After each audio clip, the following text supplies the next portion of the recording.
पुढच्या बातमीकडे यवतमाळ वाशिम मधून राजश्री पाटील आज उमेदवारी अर्ज दाखल करणार आहेत। यावेळी मुख्यमंत्री आणि दोन्ही उपमुख्यमंत्री उपस्थित राहणार आहेत। सभेच्या ठिकाणी राजश्री हेमंत पाटील यांचा प्रचार रथ दाखल झालाय। दरम्यान याचा आढावा घेतलाय आमचे प्रतिनिधी संजय राठोड यांनी। पाहूयात। तर सभेच्या ठिकाणी राजश्री हेमंत पाटील यांचा प्रचार रथ दाखल झालेला आहे। आज यवतमाळ वाशिम मधून राजश्री पाटील उमेदवारी अर्ज दाखल करणार आहेत आणि यावेळी मुख्यमंत्री शिंदे आणि दोन्ही उपमुख्यमंत्री सुद्धा उपस्थित राहणार आहेत।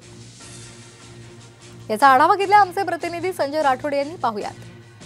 वेळा खासदार राहिलेल्या भावना गवळी यांना अखेर शिंदे गटाकडून उमेदवारी नाकारण्यात आली आणि त्यानंतर खऱ्या अर्थानं यवतमाळ वाशिम लोकसभेचा उमेदवार आता ठरल्याचं आपल्याला पाहायला मिळते। आपण पाहू शकतो की ज्या ठिकाणी मुख्यमंत्री एकनाथ शिंदे यांची जाहीर सभा होणार आहे त्या ठिकाणी सध्या राजश्री हेमंत पाटील यांच्या प्रचाराचं वाहन या ठिकाणी आपल्याला पाहायला मिळते।